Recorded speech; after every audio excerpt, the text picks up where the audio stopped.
آئیے تاریخ کے ایک بہت ہی مشہور اور شاید سب سے تاریک افسانے کی حقیقت جانتے ہیں۔ یہ کہانی تو سب نے ہی سنی ہوگی کہ شاہ جہاں نے کاریگروں کے ہاتھ کٹوا دیے تھے تاکہ ایسی عمارت دوبارہ نہ بن سکے، اور کہا جاتا ہے کہ 20,000 کاریگروں کے ساتھ یہ خوفناک سلوک کیا گیا تھا۔ لیکن کیا اس ہولناک کہانی میں واقعی کوئی سچائی ہے؟ چلیں اس پرانے جھوٹ کا پردہ فاش کرتے ہیں۔ یہ کہانی اصل میں ایک جھوٹ ہے جو صرف تاج محل کو مزید مشہور کرنے کے لیے پھیلایا گیا۔ دلچسپ بات یہ ہے کہ یہ افواہ تاج محل کی تعمیر کے صدیوں بعد 1960s کی دہائی میں شروع ہوئی۔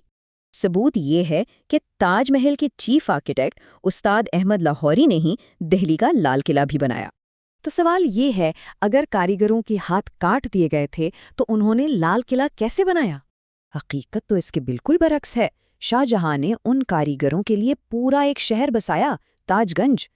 ان کاریگروں کو نہ صرف گھر دیے گئے بلکہ ان کی نسلیں آج بھی تاج گنج میں ہی رہتی ہیں، اور 400 سالوں سے ان کے خاندان سنگ مرمر کا وہی خوبصورت کام کر رہے ہیں۔ یعنی اصل کہانی ظلم کی نہیں بلکہ ایک زندہ اور قائم رہنے والی میراث کی ہے۔ تو سوچنے کی بات یہ ہے کہ تاریخ کے مشہور قصوں میں اور کتنے ایسے جھوٹ چھپے ہوں گے